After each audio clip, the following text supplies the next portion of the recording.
স্মৃতিশক্তি ফিরে পেয়ে সূর্য বলল, দীপা চলো এখনই আমরা সবাই বাড়ি যাব। রাতের বেলায় সোনারূপা ঘুমিয়ে যাওয়ার পর বাড়ির মালিক রতন যখন দীপার ঘরে ঢুকে দীপাকে ফুসলানোর চেষ্টা করে, তখন দীপা তাকে চলে যেতে বলে। কিন্তু কোনো কথা না শুনে সে যখন দীপার গায়ে হাত দিতে যায় তখন দীপা জোরে চিৎকার দেয়। সাথে সাথে যখন রতনবাবুর স্ত্রী এসে জানতে চায় কে এসেছিল, তখন দীপা তার স্বামীর নাম বলে।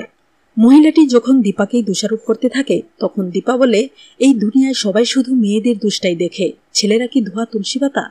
পান থেকে চুন খসলেই সবাই শুধু মেয়েদের চরিত্রের দিকে আঙুল তোলে। আপনি তো নিজেও একজন মেয়ে, আপনি বুঝেন না রতনবাবু কি ধরনের মানুষ? তাহলে কি ভেবে আমার দিকে আঙুল তুলছেন? মহিলাটি যখন দীপার উপর রেগে যায় তখন দীপা বলে, আপনার যদি ঠিক না লাগে তাহলে আমায় কালকের দিনটা সময় দিন, আমি অন্য জায়গা দেখে নেব। এরপর দীপা যখন কাঁদতে থাকে তখন রূপা বলে, নিশ্চয়ই তোমার বাবার কথা মনে পড়ছে। এরপর সোনারূপা দীপাকে ঘুম পাড়িয়ে দেয়।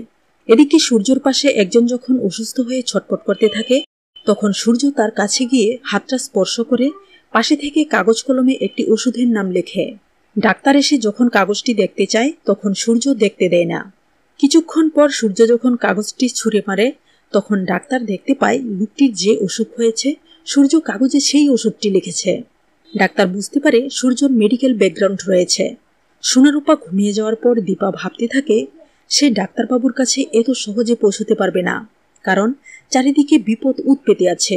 তবে দীপার দৃঢ় বিশ্বাস ডাক্তারবাবু খুব কাছাকাছি আছেন।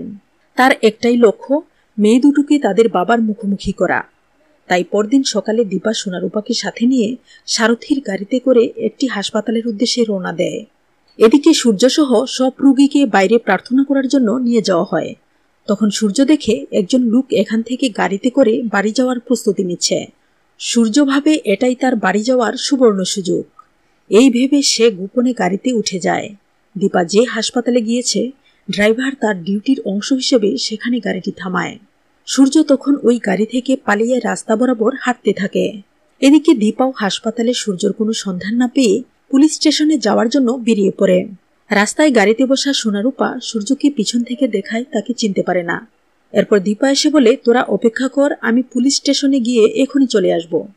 এই বলে দীপা যখন সামনে হাঁটতে থাকে তখন দেখে ঠিক তার সামনে একজন লোক রাস্তার মাঝ বরাবর হাঁটছে।